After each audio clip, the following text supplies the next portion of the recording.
एक ओर काले चितकबरे और दूसरी ओर आपको देखकर लगता है कि हिरण का पीछा करते साक्षात शिव को देख रहा हूं महाराज। हिरण हमें बहुत दूर खींच लाया साथी। देखो, मैं इतना तेज उसका पीछा कर रहा हूँ, फिर भी वह आंखों से ओझल हुआ जा रहा है। महाराज, यहाँ धरती ऊंची नीची थी।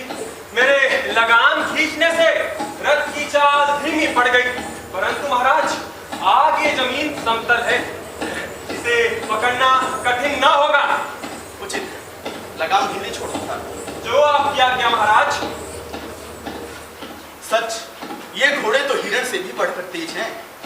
महाराज, अब हम हिरण के इतना समीप है, इसे पकड़ना कठिन न होगा। ठहरो, ठहरो राजन, ठहरो, ठहरो, तुम इन हिरण को नहीं मार सकते, ठहरो। रथ को रोक दो साथी।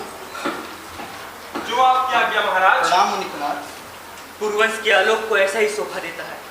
पूर्वज में जन्म लेकर यही व्यवहार तुम्हारे अनुरूप है। कामना है कि इन्हीं गुरु से युक्त चक्रवर्ती पुत्र आपको प्राप्त हो राजन। अहो भाई, आप ब्राह्मणों की वाणी सदैव मेरे हृदय में धारण रहे। राजन, हम लोग समिधा लाने जा रहे हैं। सामने माननी के तट पर कुलपति कर्ण का आश्रम है। शकुंतला जी की अधिष्ठात्री पुत्री की तरह है। यदि किसी अन्य कार्य बाधा न पड़े तो वहां चलकर अति सत्कार करो। क्या गुरुवर स्वयं यही है? नहीं, अपनी बेटी शकुंतला को अति सत्कार का आदेश देकर अभी सोम तीर्थ गए हैं। उसके प्रतिकूल ग्रहों की शांति का उपाय करने। उचित है, तो हम उनकी पुत्री से ही मिल लेंगे। महर्षि के आश्रम लौट आने पर वही उनसे हमारा भक्ति निवेदन कर देंगे। कल्याण स्तु राजन। रथ को आगे बढ़ाओ साथी। इस पुनीत आश्रम के दर्शन से अपनी आत्मा पवित्र करेंगे। जो आपकी आज्ञा महाराज।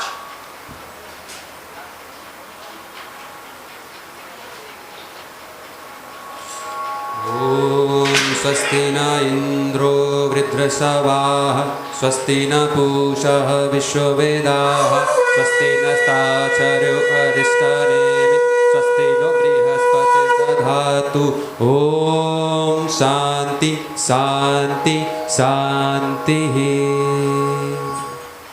साथी, कोई न बताए तो भी पता चल सकता है ना कि यह आश्रम के समीप की ही भूमि।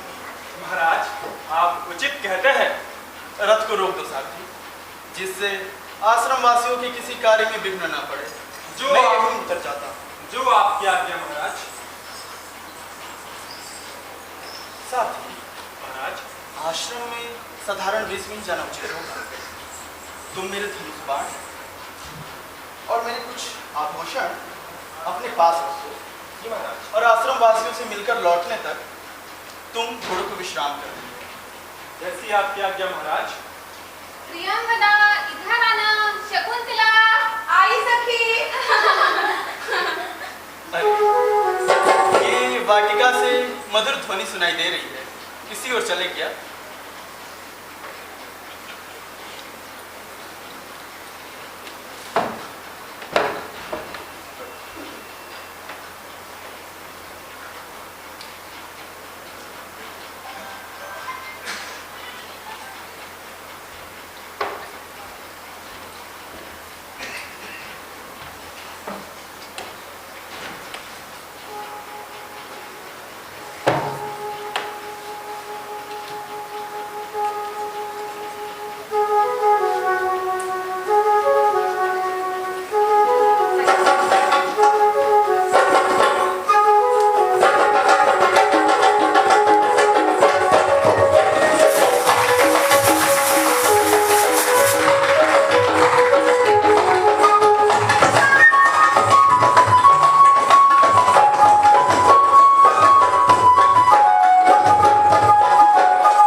उनसे नन्हे पौधे सींचते इधर ही चली आई है।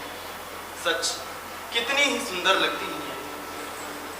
सखी चल उन पौधों को भी तो पानी दे। चल चलते हैं।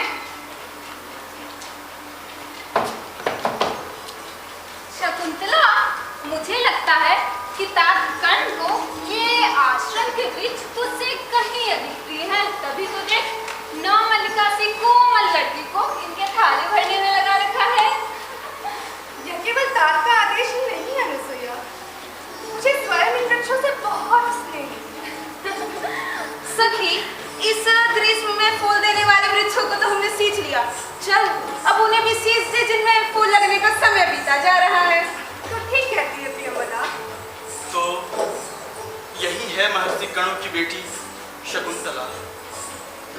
परंतु महर्षि ने इसे आश्रम के कार्यों में लगाकर अपने विवेक का परिचय नहीं दिया। देखा अनुसुईया, प्रियंवदा ने मेरा आंचल कितना कस दिया है। मुझे कष्ट हो रहा है, इसे थोड़ा ढीला करके। मुझे क्यों कोसती है? अनुसुईया, प्रियंवदा, हवा से हिलती उंगलियों से आम का वृक्ष मुझसे कुछ कहता सा जान पड़ता है। चल इसे भी पानी दे दूं, इसे भी ला रहा मुझे।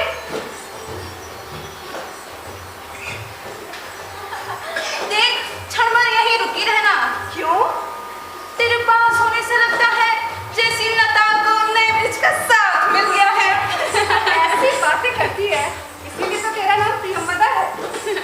शकुंतला, इन नवमालिका को तू क्यों भूलती जा रही है, जिसने आम के वृक्ष से स्वयंवर रचाया है और जिसे तूने ही तो वनतोषणी यह नाम दिया है। अनुसुईया, तू जानती है सखी वनतोषणी की ओर इतना क्यों देखती है? बता, क्यों देखती है? जैसे वनतोषणी को अपने अनुरूप वृक्ष मिला, वैसे ही इसे अनुरूप पति मिले। क्यों सखी? यह तो अपने मन की बात कह रही होगी। इस माधवी लता को तुम क्यों भूलती जा रही है शकुंतला, जिसे तात्कर्ण ने तेरी ही तरह अपने हाथों से पाला है? इसे भूलूंगी तो अपने को ना भूल जाऊंगी। ओह, कितने आश्चर्य की बात है। सुन प्रियंवदा, इधर आ, तुझे एक अच्छा सा समाचार दूं। अच्छा सा समाचार? ऐसा क्या समाचार है? इस माधवी लता को देख, देखने से यह असमय ही ऊपर से नीचे तक खेल उठी है। सच कह रही है? सच नहीं तो क्या, तुम दोनों आकर देख लो ना। ओह, अच्छा तो सुन, तेरे लिए भी अच्छा सा समाचार है। मेरे लिए अच्छा सा समाचार? बता, क्या समाचार है? बस समझ ले, तेरा विवाह होने ही वाला है। तेरे अपने मन की चाह हो। और ये हंसी में नहीं कह रही, मैंने खुद तात्कर्ण के मुख से सुना था। यह सगुन तेरे लिए शुभ है। अभी तो ना ये इतने प्यार से माधवी लता को देखा करती है। क्यों नहीं इसे प्यार से देखूं? मेरी बहन है ये।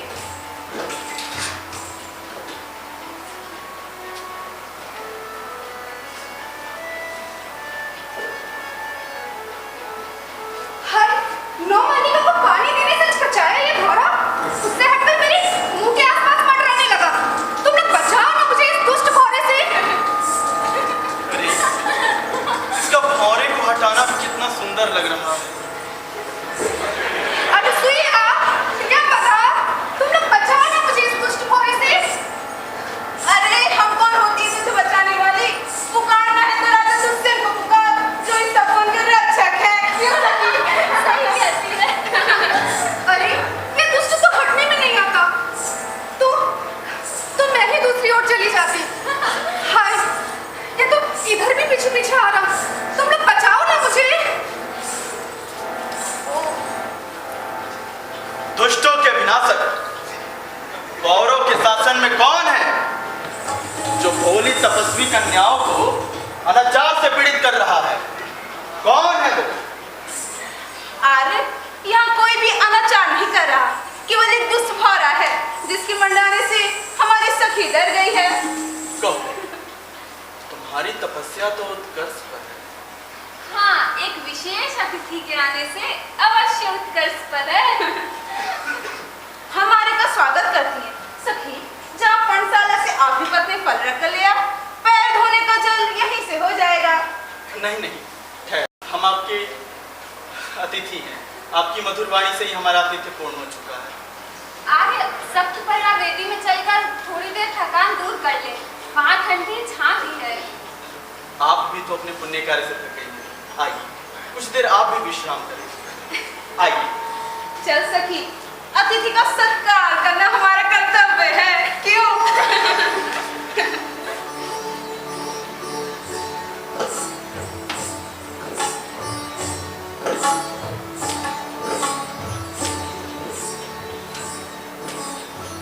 क्या है यह?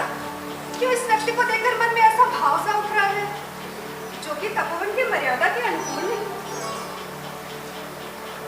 अनुसुईया, कौन हो सकता है ये व्यक्ति जिसकी आकृति में इतनी गंभीरता है कि उसकी था नहीं, और बात करने के ढंग में मिठास भी है, प्रभाव भी और उदारता भी। यही उत्सुकता मेरे मन में भी है प्रियंवदा, तो इसी से क्यों न पूछूं? आर्य की मधुर वाणी से विश्वास पाकर पूछ रही हूँ, कौन सा राजर्षि वंश है जिससे आपकी शोभा है? कौन सा देश है जिसे आप विरह से उत्सुक छोड़ आए हैं? कौन सा कारण है जिससे आपने अपने इस कोमल शरीर को यहाँ तपोवन में आने का कष्ट लिया है? व्याकुल मत हो हृदय, जो तू सोच रहा था वह सब अनुसुईया ने पूछ लिया। अब उन्हें अपना परिचय कैसे दूं? या कैसे इनसे अपना परिचय छिपाऊं? हाँ, ऐसे ठीक होगा। देखिए, मैं एक वेदविद ब्राह्मण हूं। राजा पौरव ने मुझे अपने नगर में धर्माधिकार के कार्य में नियुक्त कर रखा है। मन में इस पवित्र आश्रम को देखने की अभिलाषा थी, इसीलिए इस तपोवन की ओर चला आया। फिर तो यहाँ रहकर धर्माचरण करने वालों के लिए यह गौरव का विषय है। सखी, आज यदि तात्कर्ण यहाँ होते तो क्या होता? तो अपना सब कुछ देकर भी इस विशेष अतिथि का सत्कार करते। तुम लोग कुछ और ही मन में रख के बातें कर रही हो। सुनिए, हम भी आपकी सखी के विषय में कुछ पूछना चाहते हैं। यह आपका अनुग्रह है, इसमें याचना कैसी? महर्षि कणु तो जन्म से ब्रह्मचारी है, तो फिर यह उनकी पुत्री कैसे है?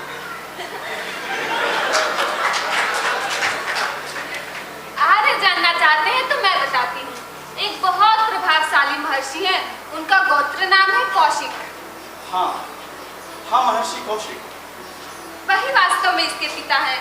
उनके छोड़ देने पर इसका पालन तात्कर्ण ने किया, इस नाते वे भी इसके पिता हुए। उनके छोड़ देने पर यह सुनकर हमें और उत्सुकता जागती है। हम पूरी बात जानना चाहेंगे। तो सुनिए, बहुत समय पहले की बात है।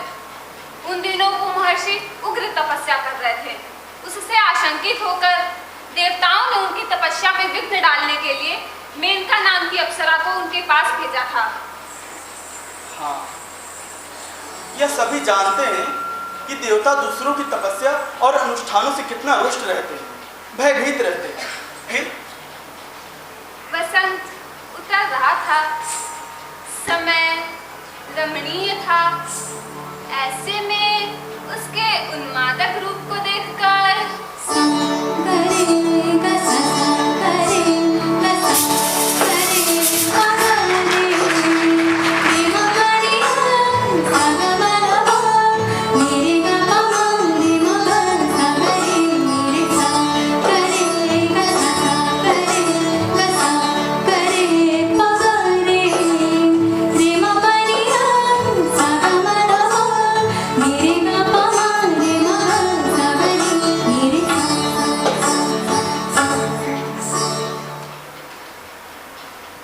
देखते ही लगा था यह केवल अप्सरा की ही संतान हो सकती है। हाँ, यही सच है। ठीक ही तो है। मानवी से ऐसे रूप का उदय क्यों कर संभव हो गया? यह कांपती विद्युत कभी धरती के गर्भ से जन्म ले सकती है क्या? परंतु लगता है आर्य भी कुछ और भी पूछना चाहते हैं। आपका अनुमान उचित है। यह सुंदर गाथा सुनकर हमें और भी कुछ पूछने को मन होता है। आर्य तनिक भी संकोच ना करे। हम आश्रमवासियों से कुछ भी जानने पूछने पर आचार का उल्लंघन नहीं होता है। क्या केवल कन्यादान होने तक ही यह कामनाओं से परे रहकर तापस धर्म का पालन करेगी, या आजीवन अपनी जैसी सुंदर आंखों वाली हिरणियों के साथ यहाँ विचरण करती रहेगी? अभी तो धर्माचरण का अंकुश है इसके सिर पर तात्कर्ण का निश्चय यही है कि उचित वर मिलने पर जल्द ही इसका कन्यादान कर देंगे। हृदय, अब तो अपनी अभिलाषा पर नियंत्रण न रख। संदेह दूर हो गया। देख अनुसुईया, अब मैं यहाँ से जा रही हूँ। क्यों? मैं जाकर आर्य और गौतमी को बताती हूँ कि यह प्रियंवदा यह क्या क्या उल्टा सीधा बक रही है। ना ना, हम आश्रम वासियों के लिए यह उचित नहीं कि एक विशेष अतिथि आया हो और हम उसका सत्कार किए बिना ही यहाँ से चले जाएं। देख, वैसे भी तू यहाँ से ऐसे नहीं जा सकती। क्यों नहीं जा सकती? अरे तेरा ऋण है मेरे ऊपर, 2 पेड़ सींचने का, उसे उतार दे फिर चली जाना। देखती नहीं, वह बेचारी पेड़ सींच कर पहले ही इतना थक चुकी है। देखो उसकी कोमल हथेलियां इतनी लाल हो चुकी है और उसके केस खुल गए हैं जो उसे संभाल नहीं पा रहे। लाओ, इसका ऋण मैं ही उतार देता हूँ। नहीं, आप कुछ और न सोचें, यह मुझे राजा से भेंट में मिली है। तब तो आर्य, आपको इसको अपनी उंगली से अलग नहीं करना चाहिए। आपके इन शब्दों से ही हमारा ऋण उतर गया, क्यों सखी? देख शकुंतला, आर्य ने तुझे ऋण मुक्त कर दिया है, अब तो यहाँ से जा सकती है। अपने पर वश होता तो क्या कभी यहाँ से जाती? अच्छा, तो अब जा क्यों नहीं रही है तू? मैं तेरे अधीन हूँ क्या? मेरा जब मन होगा तब जाऊंगी। भागो भागो बच्चों, अपनी रक्षा करो, भागो भागो भागो भागो। हे सखियों, हे मित्र, एक पागल हाथी इसी ओर दौड़ चला रहा है, अपने प्राणों की रक्षा करिए, भागिए आप सब, भागिए। कितनी ही बुरी बात है ये कि अनजाने ही मुझसे इन तपस्वियों के प्रति अपराध हुआ जा रहा है। मुझे उधर चलकर देखना चाहिए। अरे, इस हाथी के उद्यम ने हमें घबरा दिया है। हमें अनुमति दे कि अपने पर्णशाला में लौट जाएं। हम अपराधी नहीं आ रहे कि सर आपका आतिथ्य बीच में छोड़कर जा रही है। ऐसा न कहें, आप लोगों से मिल लेने से ही हमारा आतिथ्य पूर्ण हो चुका। सखी, शकुंतला चल, जल्दी सखी।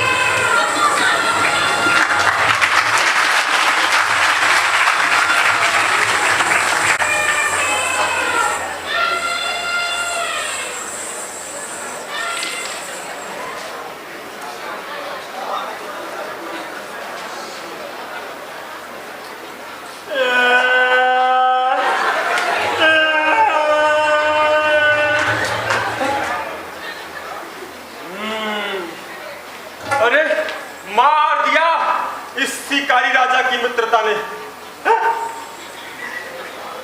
गर्मी की बड़ी दोपहर, दूर दूर तक पेड़ों की कोई छाया नहीं, और ऐसे में ये रहा हिरण,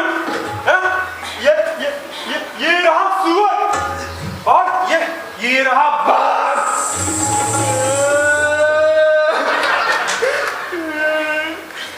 अरे यही सब करते हुए पूरे जंगल भर में घूमते फिरो, और बाद में इन सड़े पत्तों से होकर आता कसैला बेस्वाद, अरे गर्म पानी, वो भी इन पहाड़ी नदियों का, और खाने को अधिकतर इतना जलता मांस कि जल जाए मुंह। अरे अभी रात को कुछ देर नींद आई थी कि सुबह जंगल के होल ने तो मुझे जगा के रख दिया। और ये हाथी, ये घोड़े, अरे इनके चिगाड़ने से मेरी रात भर की नींद चौपट हो गई।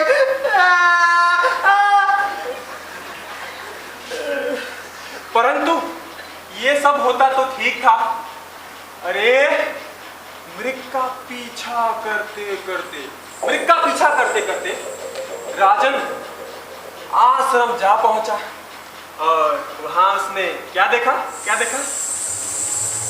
शकुंतला नाम की एक तापस कन्या। फिर क्या? अरे उसे देख लेने के बाद अरे वापस नगर लौट कर तो जाने की बात ही नहीं करता। यही सब सोचते हुए तो मेरी आंखों में रात बीत गई। अरे बड़ी दुर्दशा है भैया, बड़ी दुर्दशा। क्या किया जाए? हाँ, तो उसी से चलकर आश्रम में मिल लिया जाए, क्योंकि समय के अनुकूल उसने वेश विधारण कर लिया होगा। हाँ, ये उचित है।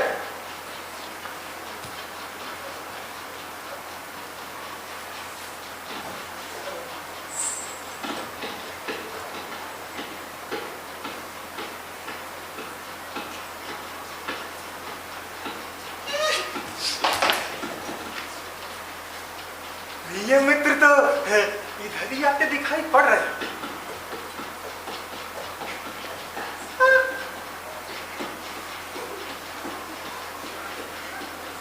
महाराज,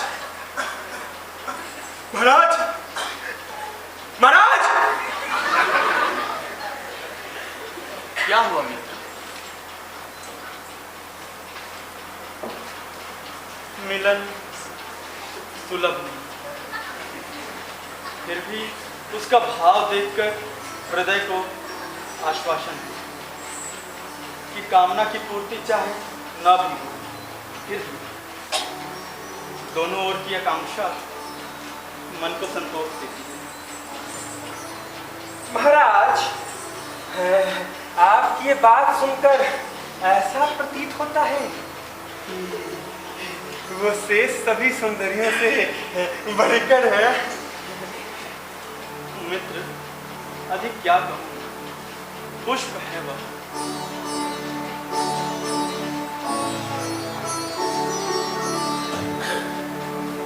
जिसे किसी ने सुना,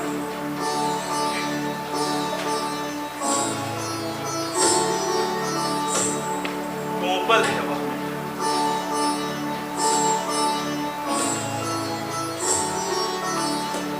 जिसे किसी नखुनों ने छिला नहीं कभी।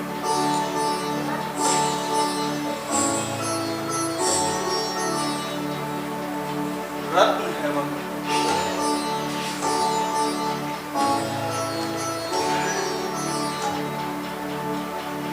जिसे पीधा नहीं गया।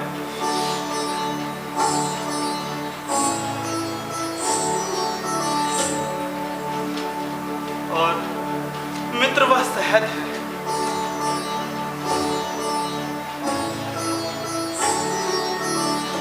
जिसे कभी किसी ने चखा नहीं। महाराज, सुंदर तो वो अवश्य होगी जिसने आपको इस प्रकार से चमत्कृत करके रखा है। चमत्कृत! मित्र, महाराज, न जाने किसके अखंड पुण्यों का फल है उसका रूप, और न जाने कौन संसार में भाग्यवान होगा जो उसका वर्णन करेगा। महाराज, तब तो आप जल्दी कीजिए, कहीं चिकने सिर वाले ऋषि कुमार के हाथ में ना जा पड़े।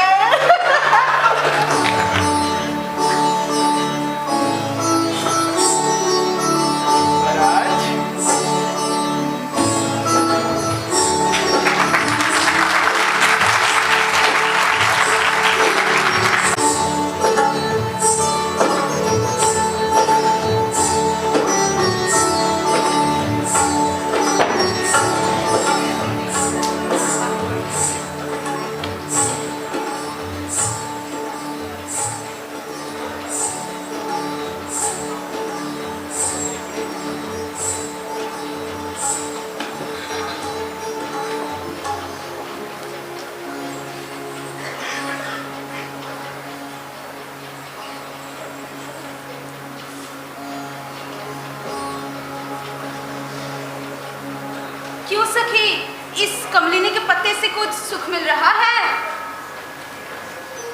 तुम लोग मुझ पर हवा कर रही हो। लगता है बहुत अस्वस्थ है बेचारी।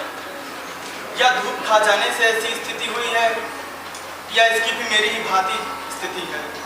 नहीं, मुझे संदेह नहीं करना चाहिए। लगता है अनुसुईया, उस राजर्षि को पहली बार देख लेने के समय से ही सखी का मन अव्यवस्थित है। इसमें और किसी बात का संदेह नहीं।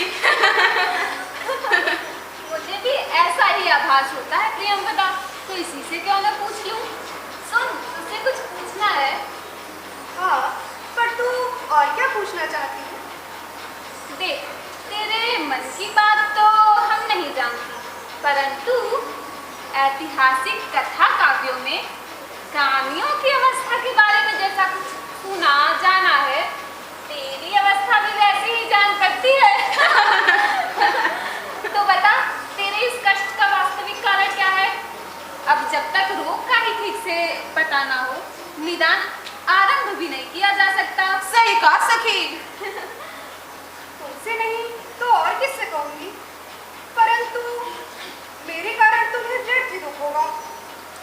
इसीलिए तो आग्रह कर रही हैं, अपना दुख बांट लिया जाए तो उसे सहना उतना कठिन नहीं रहता। जब से तपोवन के रक्षक उस राजर्षि पर दृष्टि पड़ी है, हाँ हाँ कहती रहे। कभी से उसे पाने की आकांक्षा से मेरी यह अवस्था हो रही है। मन चाहा वर पाने के लिए ही तेरे मन में ये व्यथा उठी है सखी। अब एक महानदी इस सागर को छोड़कर और कहाँ आश्रय ढूंढ सकती है भला? जो सुनना चाहा था वही सुनने को मिल गया। उस राजर्षि के अनुभव का पाने के लिए जैसा तुम लोग परामर्श दोगी, मैं वैसा ही करूंगी। लगता है इसकी मनचाही स्थिति बहुत दूर तक जा चुकी है सखी। अब ये तनिक और विलंब सहन न करेगी। पर प्रियंवदा, ऐसा क्या किया जाए जिससे इसकी कामना पूर्ति भी हो जाए और किसी को पता भी ना चले? कामना पूर्ति में तो कोई आपत्ति नहीं है, परंतु किसी को पता न चले यही तो सोचने वाली बात है। और ये कैसे कहती है तू? अरे उस दिन उस राजर्षि की आंखों में तुमने कामना का भाव नहीं देखा था?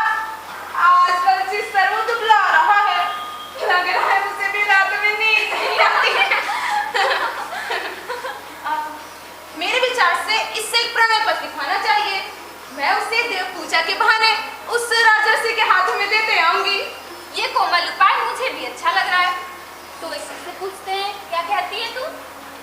तुम लोगों की बात पर मैं आपत्ति करूंगी। तो अपनी इस अवस्था का निरूपण करते हुए एक सुंदर सी पदावली में अच्छी सी गीतिका सोच डाल। सोचती हूँ, परंतु हृदय कांपता है। कहीं वो मेरा तिरस्कार कर दे तो? वीरू, तुम्हें पाने के लिए उत्कंठित वह व्यक्ति यहीं खड़ा है, जिससे तुम्हें तिरस्कार की आशंका है। याचक को लक्ष्मी मिले न मिले, परंतु लक्ष्मी जिसे चाहे वह लक्ष्मी को न मिले, यह संभव है? देखो, एक गीतिका मैंने सोच ली है, परंतु लिखने की सामग्री तो यहाँ है ही नहीं। अरे ये कमलिनी का पत्ता है ना, तोते के पेट की तरह कोमल, अपने सुंदर सुंदर नखों से इस पे लिख डाल। तो लो सुनो। धीरे धीरे सुपर्क्ष सिज फिर आप बसंत रजनी, ओ बसंत रजनी। धीरे धीरे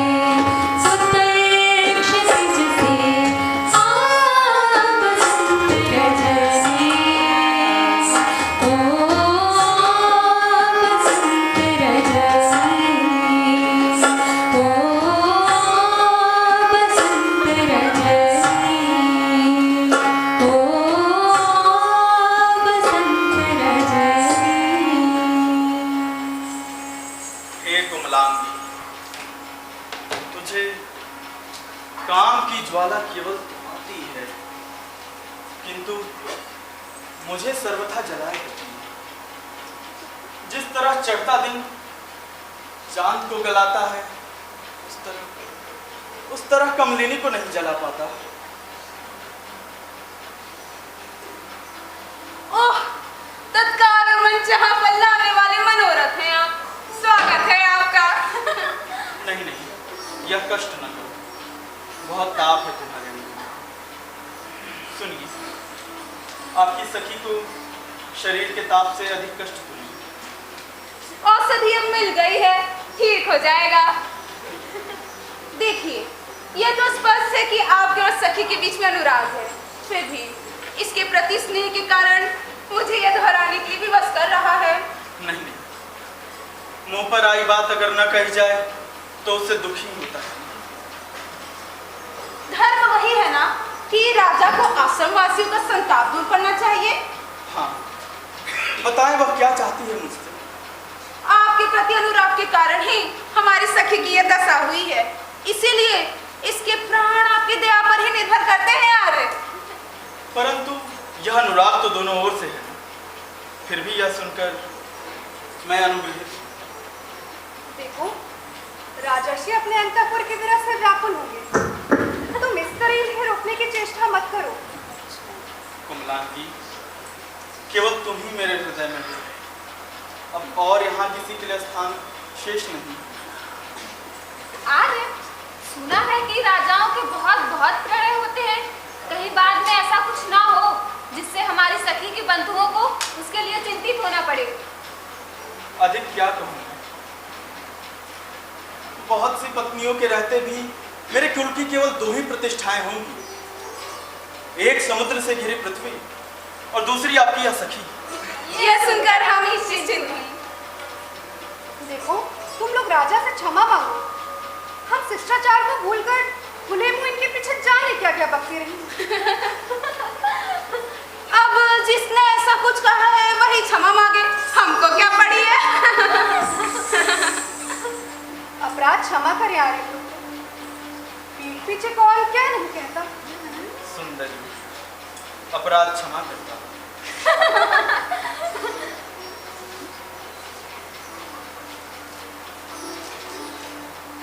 प्रियंवदा, वो हिरण सावक इधर उधर नजरें घुमाता अपनी खोई हुई माँ को ढूंढ रहा है। मैं चलकर उसे उसकी माँ से मिलवा दूं? बहुत चंचल है वह सावक, तुझे अकेली से संभलेगा नहीं, मैं भी आती हूँ। अरे, मैं तुम दोनों को यहाँ से नहीं जाने दूंगी, देखती नहीं, मैं अकेली हूँ यहाँ। अरे, राजा है ना तेरे साथ, फिर तू अकेले किस तरह? चल प्रियंवदा। अरे, ये तो सचमुच चली गई। घबराओ नहीं, उनके स्थान पर तुम्हारा एक सेवक उपस्थित है। बताओ क्या करूं? कमल के इन भीगे पत्तों से तुम्हें हवा करूं, जिससे नन्ही नन्ही बूंदे बिखरे और तुम्हारा संताप हो। नहीं नहीं, एक सम्माननीय व्यक्ति को ऐसे काम में लगाकर मैं अपराधिनी नहीं बनूंगी। नहीं नहीं, ठहरो। देखो, दिन अभी ढला नहीं है और तुम्हारे शरीर की ऐसी अवस्था है। ठहरो। छोड़ो ना मुझे, मैं अपने अधीन नहीं हूँ। सखियों के अतिरिक्त मेरा कोई सहारा नहीं, अब मैं यहाँ अकेले नहीं ठहर सकती। ओ, तुमने मुझे लज्जित कर दिया। मैं आपको कुछ नहीं कह रही, केवल अपने भाग्य को कोस रही हूँ। क्यों? जब भाग्य ने ऐसा अवसर दिया है तो फिर उसे क्यों कोस रही हो? कोसो कैसे ना, जो उसने मुझे अपने पर अधिकार ना देकर भी किसी के गुणों पर अनुरक्त कर दिया है। तो फिर मैं ही अपनी मन की क्यों ना करूं? देखो पौरव, इस तरह मर्यादा का उल्लंघन मत करो, आसपास ऋषि लोग आ जा रहे होंगे। सुंदरी, तुम अपने परिजनों की ओर से कोई आशंका मत करो। आचार्य कणु को धर्म का ज्ञान है और उन्हें तुम्हारे किसी आचरण से दुख नहीं। और सुना जाता है कि बहुत बहुत ऋषि कन्याओं ने पहले भी गंधर्व विधि से विवाह किया है और बड़ों ने तो सदैव उसका समर्थन किया है। यह सुनकर तो पैर आगे ही नहीं बढ़ रहे। ओ, तुम कैसे जा सकती हो, जबकि तुम्हारा अनुराग ही मेरे जीवन का एकमात्र आधार है।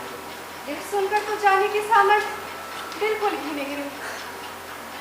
आर्यपुत्र, हवा में उड़कर कर्ण फूलों का पराग आंखों में पड़ गया, जिससे आंखें धुंधला गई।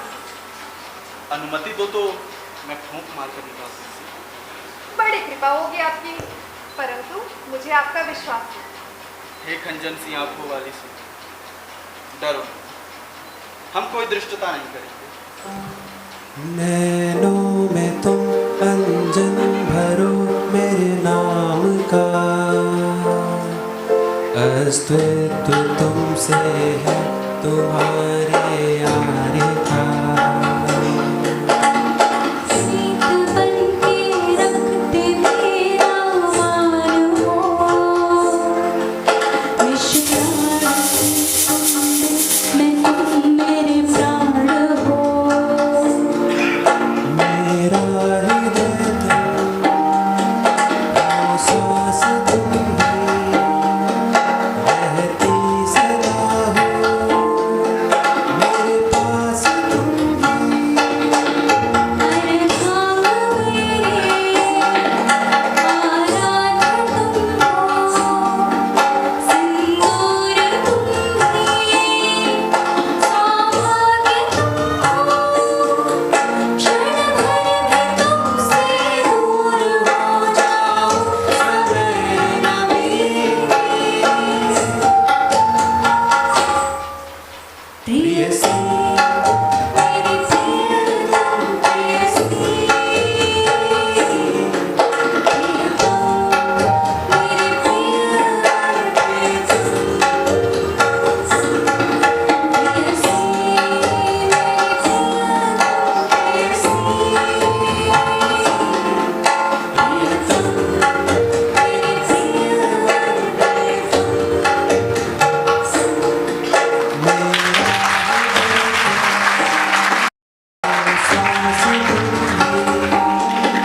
रहती सदा हो मेरे पास तुम ही। हर भाव मेरे आराध्य तुम हो, सिंदूर तुम ही, सौभाग्य तुम हो। क्षण भर भी तुमसे दूर हो जाऊं, समय न बीते। प्रियसी मेरी प्रियतम प्रियसी, प्रियतम मेरी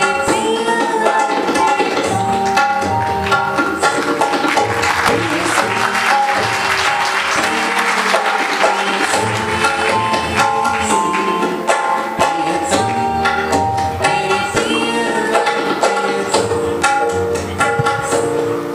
क्षण भर भी तुमसे दूर हो जाऊं, समय न बीते। प्रियतम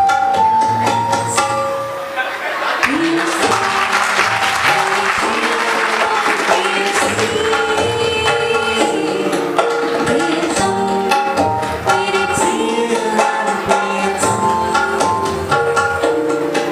मेरा हृदय तुम, श्वास तुम ही।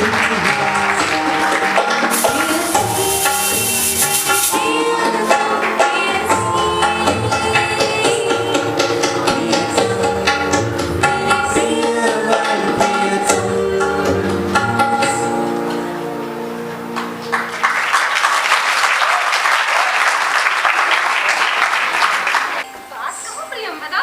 हाँ, शकुंतला ने भले ही अपने अनुरूप वर पा लिया हो, फिर भी मेरा मन निश्चिंत नहीं है। ऐसा क्यों? आज यज्ञ समाप्त हो जाने के बाद ऋषियों ने राजा दुष्यंत को उसके नगर वापस भेज दिया है। अब अपने अंतःपुर की स्त्रियों से मिलने के बाद जाने उसे इसकी याद आएगी भी या नहीं। इसका तो विश्वास रख सकी, ऐसे विशेष आकृति के लोग गुणी नहीं होते। परंतु हाँ, सोचने की बात तो यह है कि जब तात कर्ण अपनी धर्म यात्रा से लौटेंगे और उन्हें इस बात का ज्ञात होगा, तब उनकी क्या प्रतिक्रिया होगी? तुम मुझसे पूछे तो मैं तो यही कहूंगी कि वो इसका समर्थन ही करेंगे। अच्छा, और ये तो कैसे कहती है? अब देखो, बड़ों का पहला दायित्व क्या होता है? यही ना कि लड़की एक अनुरूप वर को सौंपी जाए, और यदि ये कार्य दैव की ओर से हो जाए तो इससे अच्छी बात और क्या हो सकती है भला? तो सही कहती है। मेरे विचार से पूजा के इतने पुष्प काफी होंगे। हाँ चल, अब देव पूजा पूर्ण करा देते हैं। चल सखी।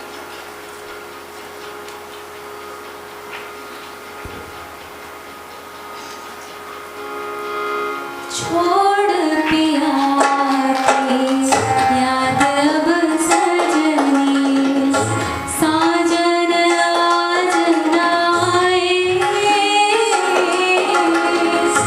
छोड़ पिया की याद अब सजनी, साजन आज न आए।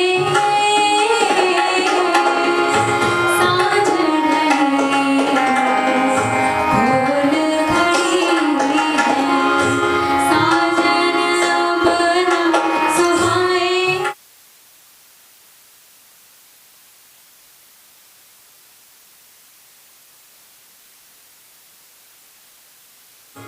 साजन अब न सुहाए। छोड़ पिया याद अब सजनी, साजन आज न आए। छोड़ पिया याद अब सजनी, साजन आज न आए। छोड़ पिया याद अब सजनी, साजन आज न आए। छोड़ पिया याद अब सजनी। मैं यकीन और तू इस तरह मेरा नादर कर रही मूर्ख कन्या, जिसके ध्यान में डूबी तू सामने आए मूर्ख तपस्वी को नहीं पहचान पा रही। वो याद दिलाने पर तुम्हें उसी प्रकार भूल रहेगा जैसे एक पागल अपनी कही हुई बात को भूल जाता है।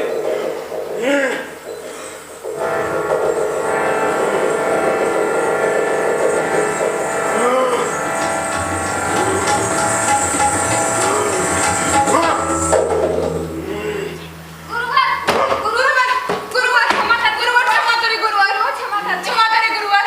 वो आपकी पुत्री के समान है गुरुवर। क्षमा करे गुरुवर। गुरुवर, उसे तो अपनी ही सुध नहीं है गुरुवर, क्षमा कर दे गुरुवर। मेरी कही हुई बात वापस तो नहीं हो सकती, लेकिन हाँ, यदि उसका दिया आभूषण उसे दिखा दोगी तो उसके सिर से मेरी श्राप की छाया हट जाएगी। धन्यवाद गुरुवर।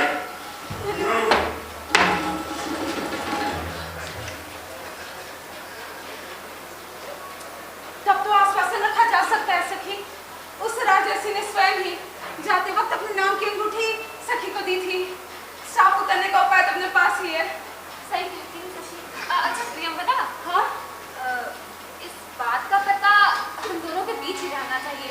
शकुंतला का हृदय कोमल है। तू सही कहती है सखी। छोड़ पिया की याद अब सजनी, साजन आज न आए। छोड़ पिया की याद अब सजनी, साजन आज न आए। छोड़ पिया की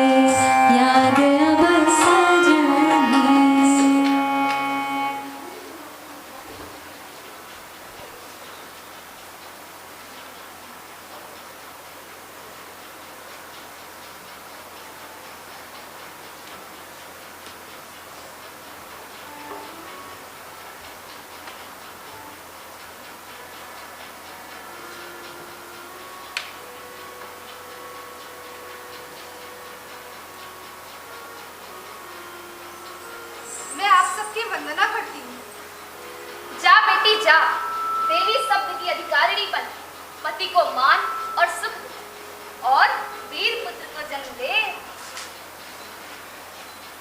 तू थोड़ी सीधी हो जा, तेरा मंगल प्रसाधन करना है। अवसर के अनुरूप तो यह है ही, परंतु आज इसका मेरे लिए और भी मूल्य है। आज के बाद तुम्हारे हाथों का प्रसाधन भी मेरे लिए दुर्लभ हो जाएगा। ऐसे मंगल कार्य के समय रोते नहीं सखी। बेटी, वन देवताओं का अनुग्रह इस बात की सूचना देता है कि तू अपने पति के घर में राज लक्ष्मी का उपभोग करेगी।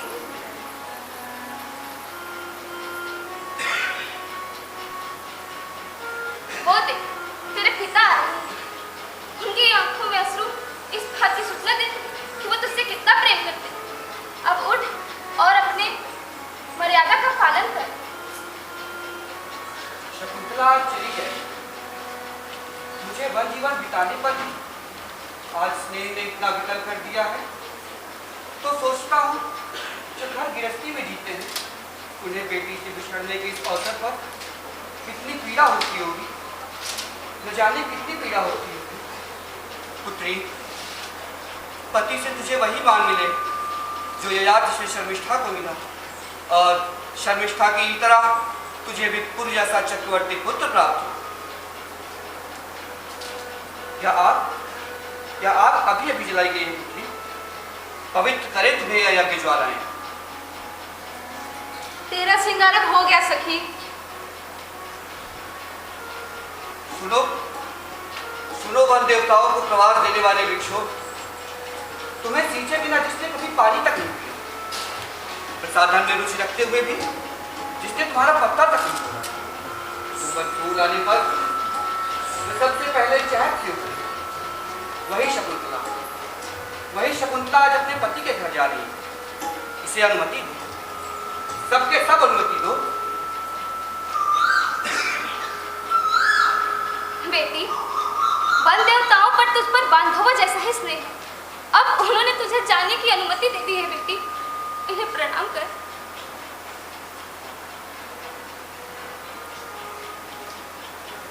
प्रियंवदा, आर्यपुत्र से मिलने के लिए मन में बहुत उत्सुकता है, परंतु आश्रम को छोड़कर जाने में इतना कष्ट हो रहा है कि पैर आगे ही नहीं बढ़ रहे। केवल तुझे यहाँ से जाने का दुख नहीं है सखी। तू यहाँ नहीं रहेगी, इससे देख आश्रम की क्या अवस्था हो रही।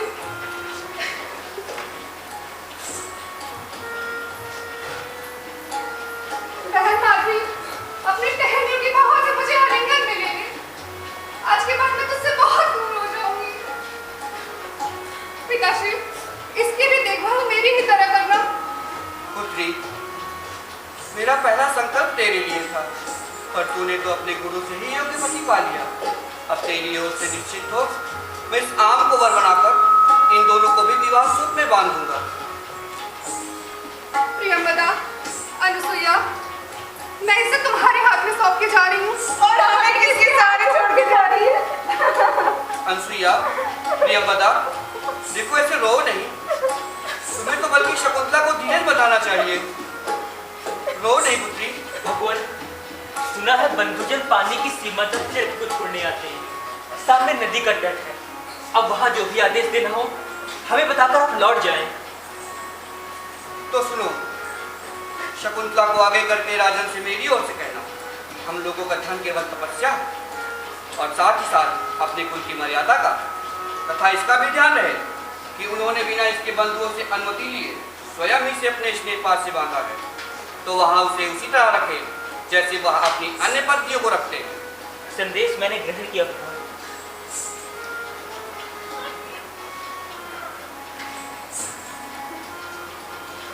पुत्री, पति के घर जाकर तू बड़ों की सेवा करती, राजा की अन्य पत्नियों को अपने मित्रों की तरह मानना और किसी भी उपभोग के वस्तु के प्रति कभी भोग मत दिखाना। इन्हीं गुणों से एक युवती गृहिणी कहलाने की अधिकारिणी बनती, जिसके अंदर यह गुण ना हो वह गृहिणी नहीं, घर की एक व्याधि है। बस एक वधू के लिए यही उपदेश होता है। इसे सदैव याद रखना बेटी, कभी भूलना नहीं। पिताश्री, ये दोनों भी यहीं से लौट जाएंगी? पुत्री, तेरे बाद इनका भी कन्यादान करना है। इनका वहां तेरे साथ जाना उचित नहीं। तेरे साथ तो गौतमी जाए। मलय पर्वत से उखड़ी चंदन लता की तरह पिता के कौन से छोटे होंगे कैसे? ऐसे व्याकुल नहीं होते पुत्री। यहाँ से जाकर तू प्राची के गर्भ से सूर की तरह एक कल्याणकारी पुत्र को जन्म देकर उस घर के इतने बड़े बड़े कार्यों में व्यस्त रहेगी कि मुझसे अलग होने की पीड़ा कुछ ही ना सताएगी पुत्री। सखी, मैं आपको प्रणाम करती हूँ पिताश्री। शकुंतला,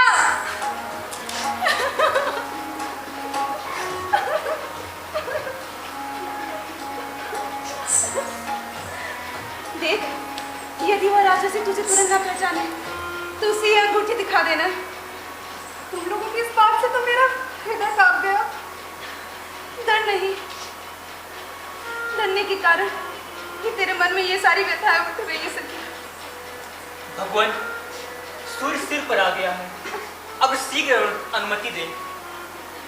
बेटी, तेरे जाने का समय बीता जा रहा है, पर यह तो न जाने कब तक तुम लोगों को यहाँ रोकी रहेगी, इसलिए आप ही लौट चले। चलो पुत्री।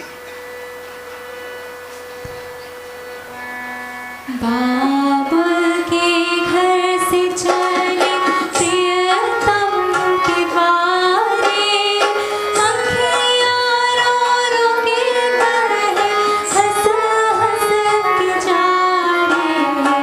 ऐसी घड़ी में पिता देखे सारे, अखियाँ रो रो के बहे, हंस हंस के जा रे। देते हैं आशीष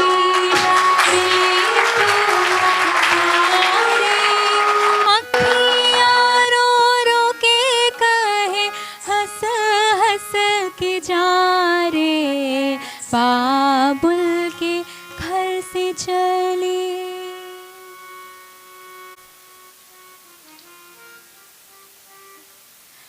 पायलिया झनकार मोरी, पायलिया झनकार मोरी, झनन झनन बाजे झनकार, झनन झनन बाजे झनकार।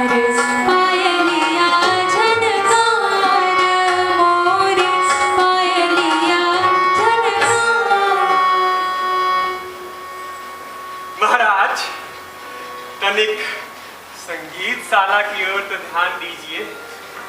कैसी सरस मधुर संगीत की आवाज इधर ही आ रही है महाराज। महाराज, लगता है महारानी हंसपादिका तान छेड़ रही है महाराज, तान। तनिक शांत रहो, सुनने दो यह मधुर संगीत। पायलिया झनकार मोरी, पायलिया झनकार मोरी, झनन झनन बाजे झनकार, झनन झनन बाजे झनकार। पायलिया झनकार मोरी, पायलिया झनकार। कितना मधुर संगीत है।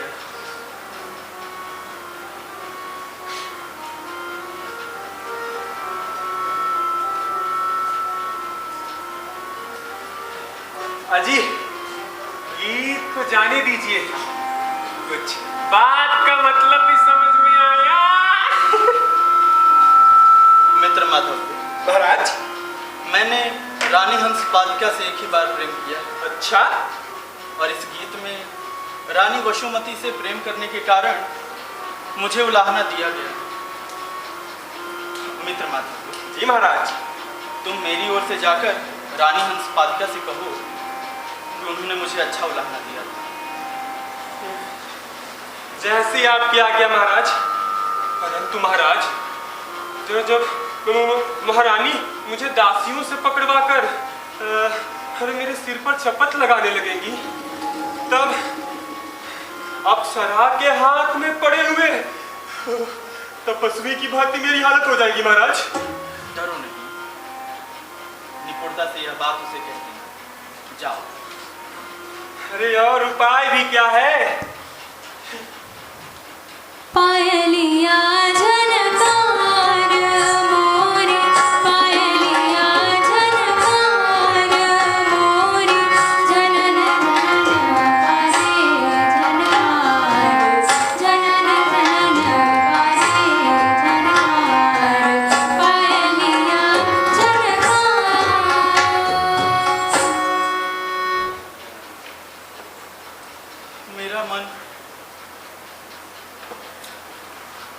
मेरा मन उदास क्यों हो रहा है?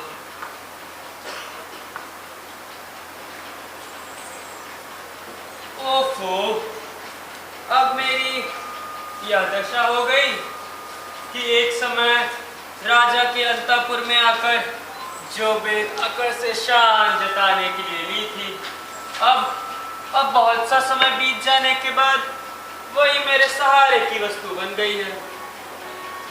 महाराज की जय हो। महाराज, हिमालय के तराई वनों में रहने वाले कुछ तपस्वी कुछ स्त्रियों के साथ महर्षि कण्व का आदेश लेकर आए हैं। अब आप जो आज्ञा दें वैसा ही किया जाए। क्या महर्षि कण्व के पास से आए? जी हाँ महाराज। कंचुकी, इन ऋषियों को मेरे पास भेजने में महात्मा कण्व का क्या उद्देश्य हो सकता है? क्या वहां व्रती तपस्वियों को किसी ने सताना तो नहीं शुरू किया, या वहां वन्य जीवों को किसी ने तंग तो नहीं कर रहा है? तरह तरह के वितर्कों के कारण मेरा मन उद्विग्न हो रहा है कंचुकी। महाराज, मुझे ऐसा लगता है कि ऋषि मुनि आपके गुणों से प्रसन्न होकर आपकी प्रशंसा करने आ रहे हैं। उचित है, बुलाओ उन्हें। जी महाराज।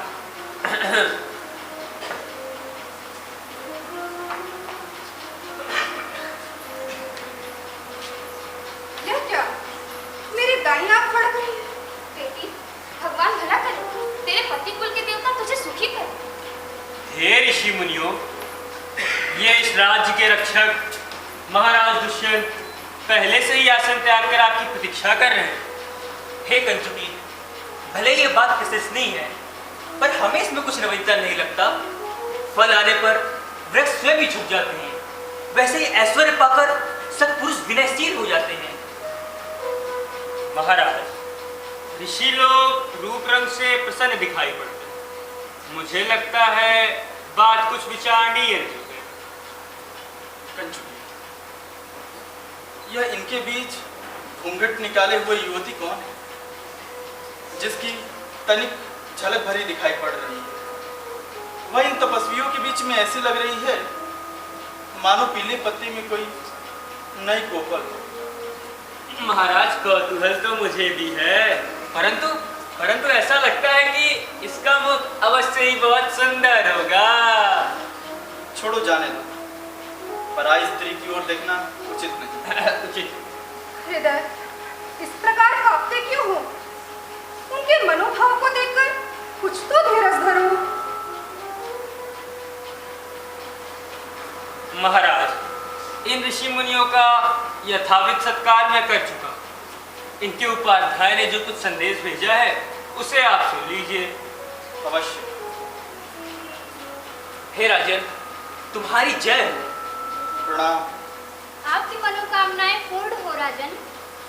ऋषियों का तप तो निर्विघ्न चल रहा है। जब तक सज्जनों की रक्षा के लिए आप विद्यमान हैं, तब तक धर्म कर्म विघ्न कैसे पड़ सकता है? सूर्य आकाश में चमकता हो तो अंधेरा कैसे छाए राजन? तब तो मेरा राजा होना सार्थक हुआ।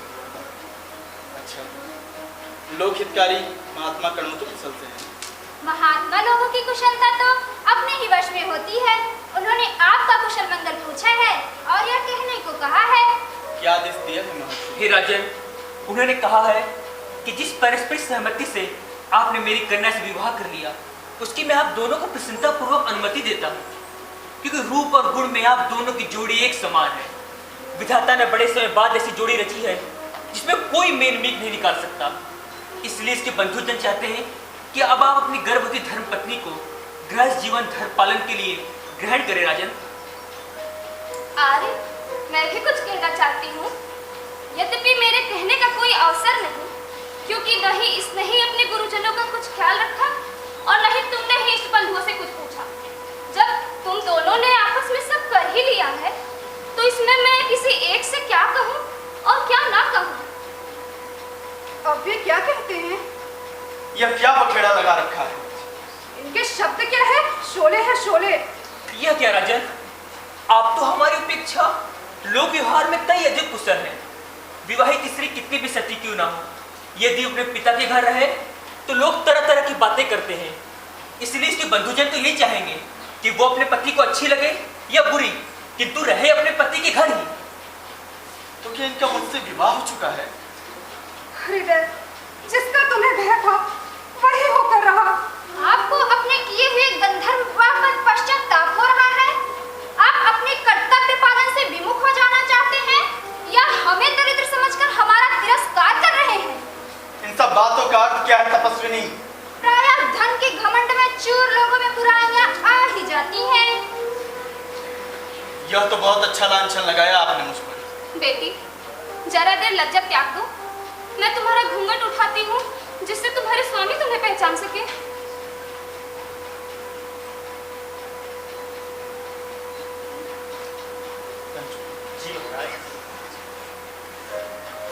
इस प्रकार इतना मनोहारी सौंदर्य आप आ उपस्थित हुआ है, परंतु मैं यह निश्चय नहीं कर पा रहा कि मैंने इनसे विवाह किया था या नहीं। हमारे महाराज बड़े ही भोले हैं, वरना ऐसे मनोहारी रूप को देखकर भला कौन विचार करता है। महाराज, इस तरह मोसी करके बैठ गए यहाँ। हे तपस्विनी, मैंने बहुत सोच विचार किया, परंतु मैं यह निश्चय नहीं कर पा रहा कि मैंने इनसे विवाह किया भी है या नहीं, और लक्षणों को देखकर लगता है कि यह गर्भवती है। तो आप ही बताएं, इन्हें इस अवस्था में कैसे ग्रहण कर दूं? इन्हें तो विवाह के विषय में ही संदेह, और यहाँ मैंने आशाओं के कैसे कैसे ऊंचे महल बनाए थे। हे राजन, तुमने महर्षि कर्ण की पुत्री का बलपूर्वक स्पर्श किया और इस पर भी उन्होंने उससे विवाह की प्रसन्नतापूर्वक अनुमति दे दी। ऐसे उदासित मुनि का अपमान न करो। तुमने तो चोरी की भांति उनका धन चुराया था और उन्होंने पकड़ पाने पर भी सब बात समझकर वो धन तुम्हें ही सौंप दिया। अब तुम चुप हो जाओ। शकुंतला, हमें जो कहना था वह हमने कह दिया। ये राजा क्या कहते हैं वो भी तुमने सुन लिया। अब तुम ही इन्हें विश्वास दिलाओ। जब स्थिति यहाँ तक आ पहुंची है, तो उस प्यार की याद दिलाने से भी क्या लाभ? अब तो केवल अपने भाग्य को ही रोना बशेष। आर्यपुत्र, पर नहीं, जब इनके मन में ही संदेह उत्पन्न हो गया है, तब यह संबोधन उचित नहीं।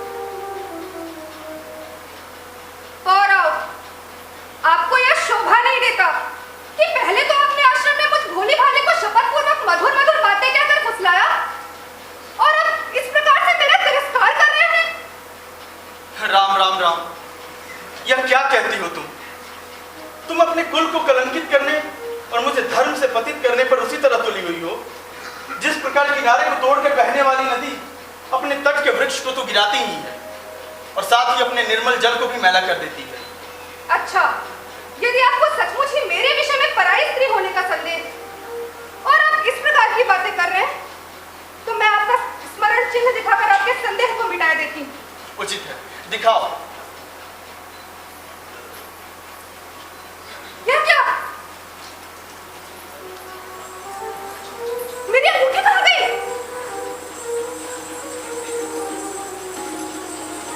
बेटी, तू शक्रावतार में सची तीर्थ के जल को नमस्कार करने गई थी। अवश्य अंगूठी वहीं गिरी होगी। कंचुकी जी महाराज। इसीलिए तो कहते हैं स्त्रियों में तुरंत सोच बहुत होती है। सही कहते हैं महाराज। इसमें तो भाग्य ही विपरीत हो गया। अच्छा, आपको एक और बात याद दिलाती हूँ। अब बात याद दिलाने की आ पड़ी। कहिए, एक दिन नौमल्लिका के कुंज में आपके हाथ में पानी से भरा हुआ कमल के पत्ते का एक दोना था। हाँ, सुन रहा हूँ मैं, आप सुनिए, कहिए। अरे पुत्र, आपको वो हिरण का बच्चा याद नहीं जिसे मैंने पुत्र बनाया हुआ था? कंचुकी, जी महाराज।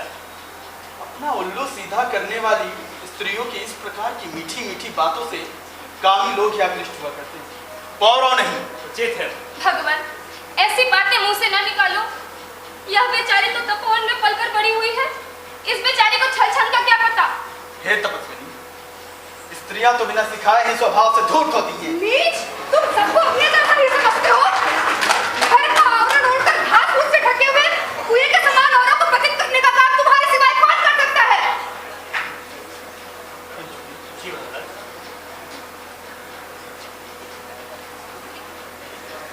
मेरा मन भयभीत हो रहा है क्योंकि मुझे ध्यान नहीं आता कि मैंने इससे विवाह किया भी है या नहीं।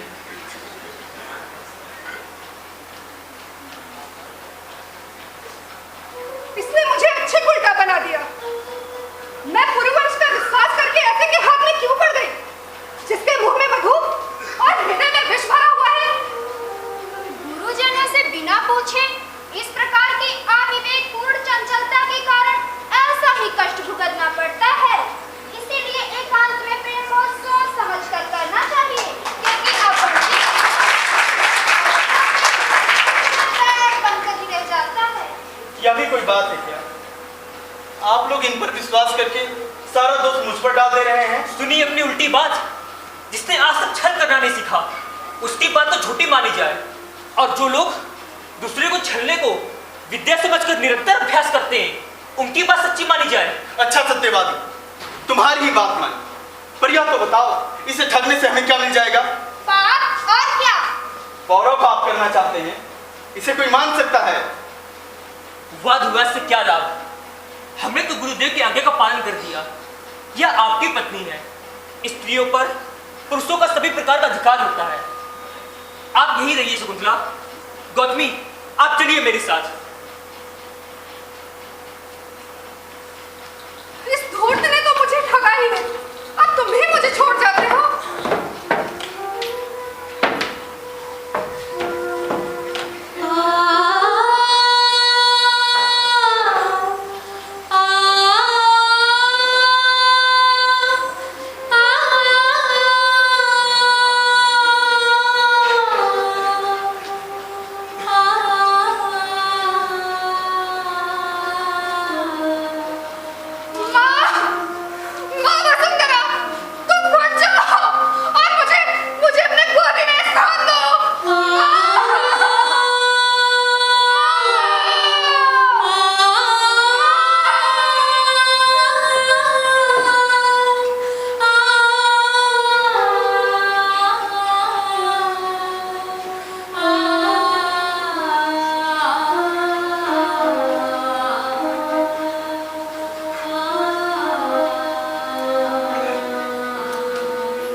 दया कीजिए महाराज, ऐसा काम जीवन में कभी नहीं किया मैंने। अच्छा, तुझे महाराज ने श्रेष्ठ ब्राह्मण समझकर उपहार दी थी क्या? बताता हूँ।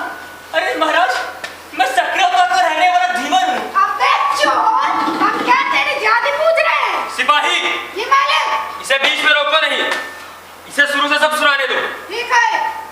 महाराज, मैं जाल और कांटे से मछलियां पकड़कर अपने परिवार का पालन पोषण करता हूँ। जीविका का साधन तो तूने बड़ा पवित्र चुना है। ऐसा न कहिए महाराज, जिस यात्री को जो काम मिला है वो छोड़ा नहीं जाता, चाहे कितना भी बुरा क्यों ना हो। अच्छा अच्छा, फिर क्या हुआ? महाराज, छोड़ दो। महाराज, एक दिन मैं मछली पकड़ने नदी पे गया हुआ था। वहां जाकर मैंने जो ही जाल फेंका, जोरदार कंपन होने लगी महाराज। मेरी नाव हिलने लगी। बड़े यंत्र से मैंने जाल बाहर खींचा। जब जाल बाहर आया, उसमें बहुत बड़ी रेहू मछली फंसी थी महाराज, बिल्कुल आपके इसी सिपाही की तरह लंबी। और महाराज आप ही की तरह पतली थी। अच्छा फिर क्या हुआ? उसे लेकर मैं घर गया हुआ था।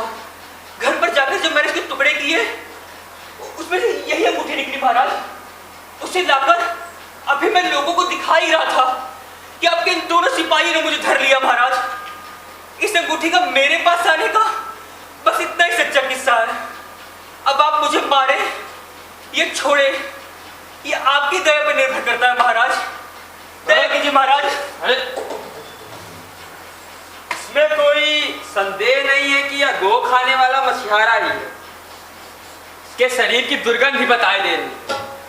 परंतु इसने अंगूठी मिलने का जो वृत्तांत बताया है वह विचारणीय है। मैं एक काम कर, लाओ वो अंगूठी मुझे दो। ये लीजिए मालिक। मैं ये अंगूठी लेकर महाराज के पास जाऊँ। अच्छा और वो जो भी आज्ञा दे सुनकर वापस आता हूँ। ठीक है, ठीक है, आप जाइए और महाराज को प्रसन्न कीजिए। परंतु हाँ जी मालिक। सावधान रहना, कहीं ये भाग न जाए। ठीक है।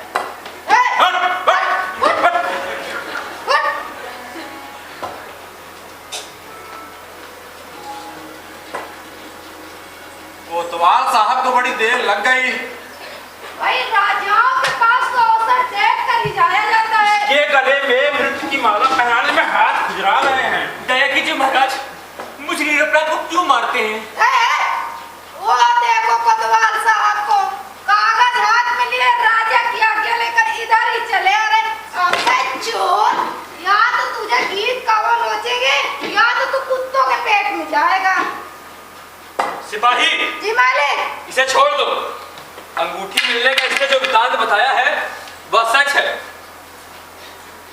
महाराज मेरे जीवन से अधिका कैसा रहा? महाराज ने ये अंगूठी जितना धन तुम्हें उपहार में दिया है। यह आपकी कृपा है महाराज। कृपा इसी को कहते हैं कि सूली से उतारकर हाथी की पीठ पर बिठा दिया। कृपा नहीं, परिणाम कहो। लगता है यह अंगूठी महाराज को बहुत अच्छी लगी होगी।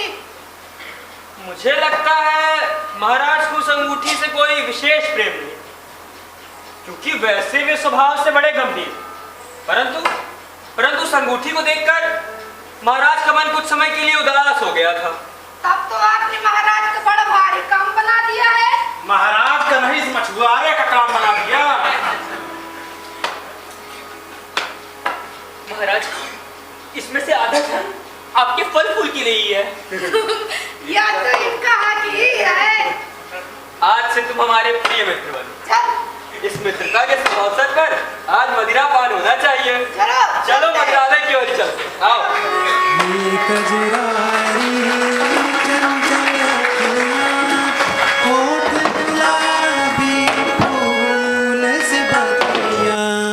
लट बिखरे तो गाल पे ठहरे, होश जिया के उड़ाए पायलिया, झलक झलक तोरी बाजे पायलिया, झलक झलक तोरी बाजे पायलिया, बाजे पायलिया, बाजे पायलिया।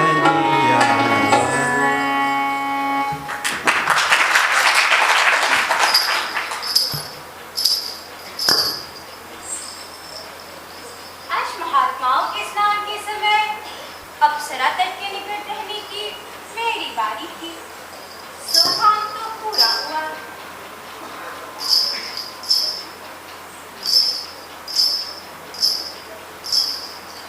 अप्सरा चलकर राज ऋषि दुष्यंत की दशा को देखूं। मेनका की पुत्री होने के नाते शकुंतला मेरी भी कन्या के समान है।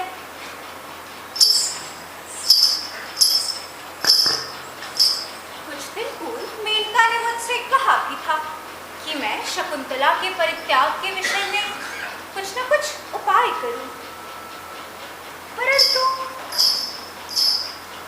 ये क्या, वसंतोत्सव प्रारंभ होने के बाद भी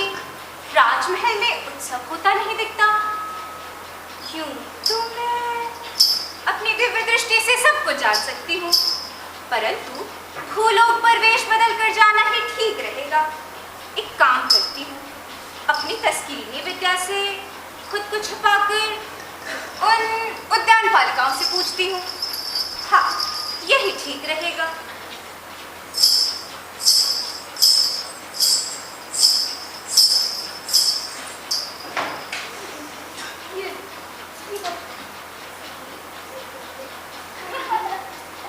सुंदर लग रहा है।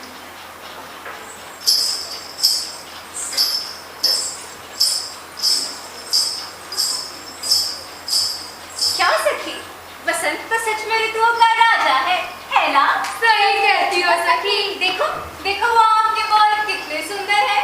अरे इन बालों के तो मैं कानों की कुंडल बनाऊंगी। ठीक कहती हो। अरे मूर्ख, क्या तुम्हें ज्ञात नहीं कि महाराज दुष्यंत ने बसंतोत्सव बंद करवा दिया है? कृष्ण हो यार, हमें ये बात मालूम नहीं थी। क्यों? क्या तुमको यह नहीं पता कि महाराज की आज्ञा का पालन सभी राज्यवासी कर रहे हैं?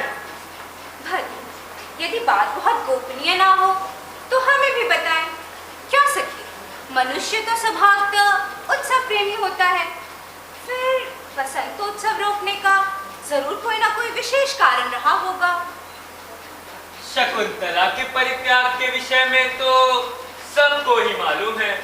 इसे बता देने में क्या ही विशेष बात होगी? क्यों क्यों क्या तुमने शकुंतला के परित्याग के विषय में नहीं सुना?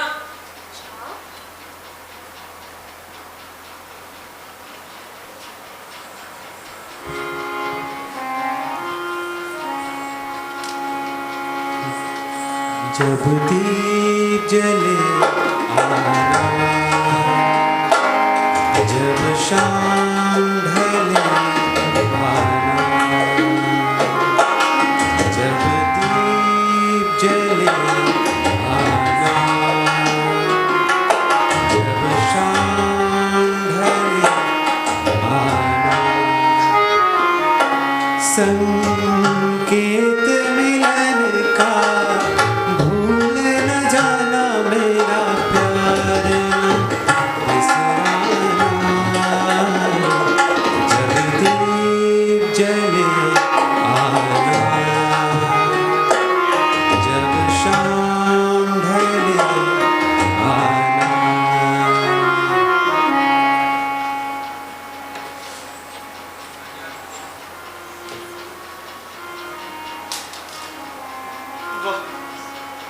वापस लौट कर न आने वाला सुंदर अतीत कोई स्वप्न था, कोई माया थी, या मेरी बुद्धि का भ्रम मात्र था, या मेरे पुण्यों का कोई ऐसा फल जो उतनी ही देर में समाप्त हो गया, या मैं ठीक प्रकार से समझ नहीं पा रहा हूं मित्र। मेरी सारी आशाएं पहाड़ की ऊंची चोटी पर से गिरकर गहरी खाई में गिर चुकी है। मित्र, अंगूठी मिल गई। ये इसी बात का तो सूचक है कि आप दोनों का मिलन दोबारा होगा और अचानक होगा। हाय, यह अंगूठी भी कैसी अभागी है मित्र, जो वैसे दुर्लभ स्थान पर पहुंचकर भी वहां से गिर पड़ी।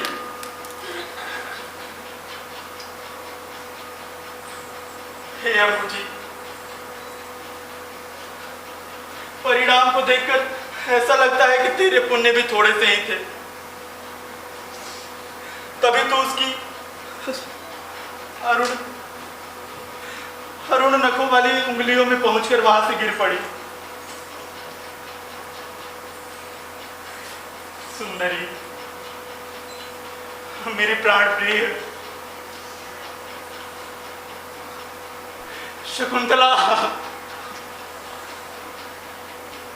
अब कृपा करो, मुझ पर दया करो शकुंतला।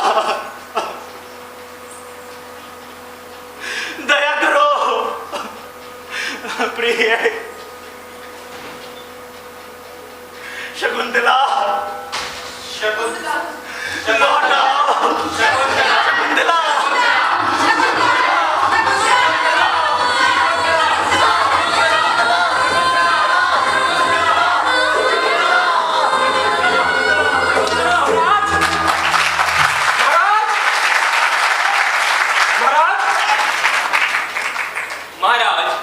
महाराज, महाराज, शकुंतला लौट आई। महाराज, शकुंतला। महाराज। कौन? मातली आए हैं। जी महाराज, प्रणाम। स्वागत है मातली। महाराज, जिसने मुझे यज्ञ में पशु की भांति मारने का यत्न किया, आप उसका अभिनंदन कर रहे हैं? नहीं माधवी, यह ऐसी बात नहीं है। महाराज, आपके मित्र इंद्र ने आपको याद किया। अब सुनिए कि महाराज इंद्र ने मुझे आपके पास किस लिए भेजा। अवश्य, आने का प्रयोजन तो बताइए। महाराज, कालनेमी वंश में दुर्जय नाम के दानवों का एक समूह उत्पन्न हुआ। आपके मित्र इंद्र उसे जीत नहीं पा रहे। उन्हीं के विनाश के लिए उन्होंने आपको याद किया। मातली। जी महाराज। यह गाथा मैं नारद मुनि से सुन चुका। इंद्र मेरे सखा, उनकी बात मैं टाल नहीं सकता। अपने मित्र की मदद के लिए मुझे अवश्य चलना चाहिए। चलिए मातली। महाराज, महाराज,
ये पूर्व और पश्चिम समुद्र के मध्य यह पर्वत कौन सा है मातली, जिससे जैसे स्वर्णिम आभा की किरणें फूट रही और जो दिखने में संध्याकालीन मेघ जैसा प्रतीत हो रहा है।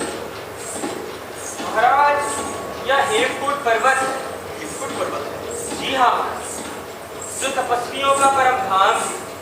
देव और असुरों के पिता प्रजापति कश्यप, जो ब्रह्मापुत्र मारीची की संतान है, वे अपनी धर्मपत्नी अदिति के साथ इसी पर्वत पर तपस्या इत्यादि किया करते। तो ऐसे पुण्य स्थान पर मिलान कर जाना उचित नहीं माता। मैं यहाँ रुककर और प्रजापति की प्रदक्षिणा करके आगे जाना चाहूँगा। बहुत अच्छा विचार है राजन। माता, महर्षि मारीच का आश्रम किस स्थान है? वो उधर है महाराज।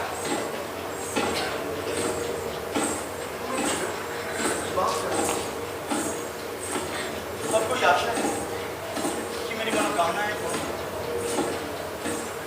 महाराज, अब हम उतर रहे हैं।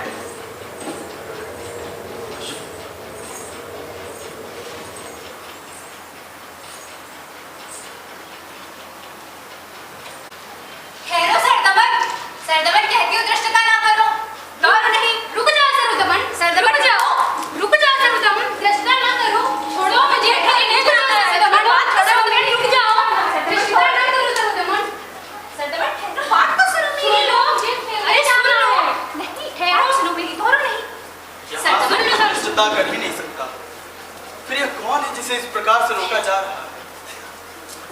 अरे अरे यह बालक कौन है जो शक्ति में साधारण बालकों से इतना भिन्न है? जम्हाई ले साबास जम्हाई, मैं कह रहा हूँ ना मुझे तेरे दांत गिनने हैं। भीड़ क्यों सितम करता है? सभी जीवों के बच्चे अपने बच्चे जैसे ही ना। तेरा तो उत्पाद दिन प्रतिदिन बढ़ता ही जाता है। ऋषियों ने ठीक तेरा नाम सर्वदमन रखा है। इस बच्चे को देखकर तो ऐसा लगता है जैसे यह मेरा अपना ही पुत्र हो। तू सावक को छोड़ डालेगी तो उसकी माँ तुझे अभी दबोच लेगी। ओहो, बहुत डर लग रहा है आपकी बात सुनकर। बीज है यह बालक, आने वाले कल का महान तेजस्विता का सुलगता अंगारा है, जिसे केवल सूखे काठ की प्रतीक्षा है। तू सावक का पीछे छोड़ दे, मैं तुझे खेलने के लिए कुछ और देती हूँ। कहाँ है कुछ और लाओ वो। अरे इसके हाथ पर तो चक्रवर्ती के लक्षण हैं। इसे छोड़ दे शुभ्रता, केवल बातों से इसे नहीं मनाया जा सकता। जा मेरी कुटिया से ऋषि कुमार संकोचन का वो रंग बिरंगा मिट्टी का मोर लिया। हाँ यही करती हूँ, तब तो मैं उसी से खेलूंगा। अरे अब तो उसका पीछा छोड़ दे। मन होता है इस बच्चे को उठाकर प्यार करने लगूं। ठीक, तो मेरी बात नहीं सुनता ना। यहाँ कोई ऋषि कुमार नहीं है। भद्र, आप जरा यहाँ आएंगे? ये बच्चा उस एक सावक के पीछे पड़ा हुआ है, कृपया इसे समझा दें। अवश्य ऋषि पुत्र। ये ऋषि कुमार नहीं है भद्र। इसका पता तो इसके आचार के अनुरूप इसकी चेष्टाओं से ही चल रहा है। सच, कितने आश्चर्य की बात। आश्चर्य की बात? आश्चर्य की बात क्या है आर्य? इस बच्चे से आपका कोई संबंध नहीं, फिर भी आपसे इसकी आकृति इतनी मिलती है। आर्य, यदि यह ऋषि पुत्र नहीं तो फिर किस वंश से है यह? पुरुवंश से। पुरुवंश? यह तो हमारे ही वंश है। यह बताइए, मर्त्य लोक का कोई निवासी तो धरती पर आ ही नहीं सकता, फिर यह कैसे संभव है? आप ठीक कहते हैं भद्र, परंतु इस बच्चे का संबंध यहाँ की एक अप्सरा से भी है, इसीलिए उसे इसने ऋषि मारीच के इस आश्रम में जन्म दिया है। वो, यह तो एक और आशाजनक बात सुनने को मिली। यह बताएंगे कि इनकी माँ जिन राजर्षि की पत्नी है, उनका नाम क्या है? ऐसे व्यक्ति का नाम अपनी मुख से कौन ले जिसने अपनी धर्म पत्नी का परित्याग कर रखा हो? हे भगवान, यह सारा वृतांत तो मेरी ओर ही संकेत करता है। इस बच्चे के माँ के नाम से जानने का प्रयास करता हूँ, परंतु पराई स्त्री की ओर देखना या उसके बारे में पूछना उचित नहीं। सर्वदमन, मैं ले आई मिट्टी का मोर। देख, शकुंतला ने मेरे लिए मिट्टी का मोर भिजवाया है ना ये सुंदर? माँ आई है। कहाँ है माँ? क्या इसकी माँ का नाम शकुंतला है? पर नाम तो कईयों की एक ही है। फिर भी न जाने क्यों इस नाम को सुनकर मेरे मन में उदासी हुई। अरे सखी, इसके रक्षे वाले का क्या हुआ? इसके हाथ पर मणिबंध नहीं दिखाई दे रहे। घबराए नहीं आर्य, सिंह सावक के साथ खींचतान करने में वह उसके हाथ से गिर गया। ना ना ना, हाथ मत लगाइए। अरे आपने तो इसे उठा ही लिया। परंतु आप इसके लिए मना क्यों कर रहे हैं? ऐसा है भद्र, वलय देवलोक की अत्यधिक प्रभावशाली अपराजिता नाम के औषधि से बना है। इस बच्चे के नाल चेतन संस्कार के समय भगवान मारीच ने स्वयं अपने हाथों से बांधा था। ऐसा है कि यदि ये भूमि पर गिर पड़े तो इस बच्चे और इसके माता पिता के अतिरिक्त इसे और कोई नहीं उठा सकता। और यदि कोई उठा ले तो सांप बनकर डस लेगा। आपने इसे होते हुए देखा है कभी? कितनी बार देखा है।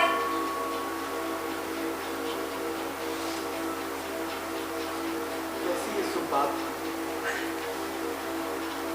इस वलय के मिलने से मेरा खोया हुआ पुत्र मिल गया, मेरा उत्तराधिकारी, मेरा सर्वदमन पुत्र, सर्वदमन पुत्र।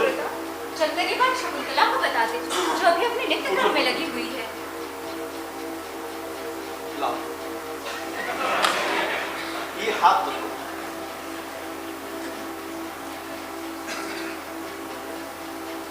सर्वदमन के हाथ से गिरा औषधि पर है, किसी के उठाने पर भी ज्यों का त्यों बना। यह सुनकर अपने भाग्य पर विश्वास नहीं होता, परंतु श्रीकेशी की बात यदि सच हो तो ऐसा हो भी सकता है। क्या यह वही शकुंतला है? नहीं, ये आर्यपुत्र नहीं।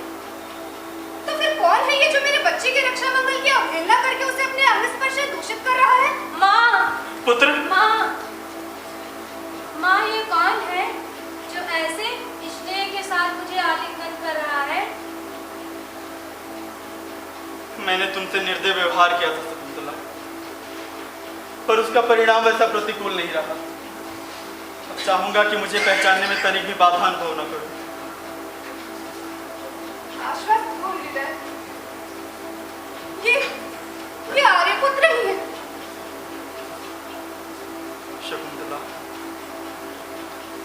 सौभाग्य है कि स्मृति की किरण ने मोह का अंधकार नष्ट कर दिया और मैं पुनः तुम्हें अपने समक्ष देख पा रहा हूं। प्रिय, हे कोमलांगी, मेरे किए तिरस्कार की पीड़ा अपने मन से निकाल दो। न जाने क्या था वह जिससे वो घना अंधेरा मेरी स्मृति पर घेर आया था। अंधेरे में जीते व्यक्ति अपने सुबह को नहीं पहचानते प्रिय। अंधा कैसे जान सकता है कि जिसे वह गले से उतार फेंका वह किसी की पहनाई हुई सुंदर सी फूलमाला थी। उठ जाए आर्यपुत्र, उठ जाए। आर्यपुत्र, ये वही अंगूठी है ना? हाँ प्रिय, यह वही अंगूठी है जो विचित्र ढंग से मेरे हाथ लगी तो मेरी खोई हुई स्मृति लौट आई। तब कितना बुरा किया था आपने आर्यपुत्र। मैंने इससे आपको विश्वास दिलाना चाहा था और ये जाने कहां अदृश्य हो गई। मुझे क्षमा कर दो प्रिय, क्षमा कर दो। देखो, वसंत उतर रहा है और मैं चाहता हूं कि तुम पुनः इस अंगूठी को धारण करो। मेरे साथ चलो, धारण करो इसे। नहीं, मुझे इस पर विश्वास नहीं, इसे आप ही पहने। शकुंतला, बिन सिंगारना सेज का पहरा, साजन से है बोली, छोड़ गया था तो प्रीतम प्यारी, जब चौखट आई तोरी, तू ही बता मोड़ पे ये जिंदगी रंग है लाई मोरी, एक तरफ है बीत मुरार, दूजी अभिमान की डोरी, तू ही बता मोड़ पे ये जिंदगी रंग है लाई मोरी, एक तरफ नींद मुरार, दूजी अभिमान की डोरी।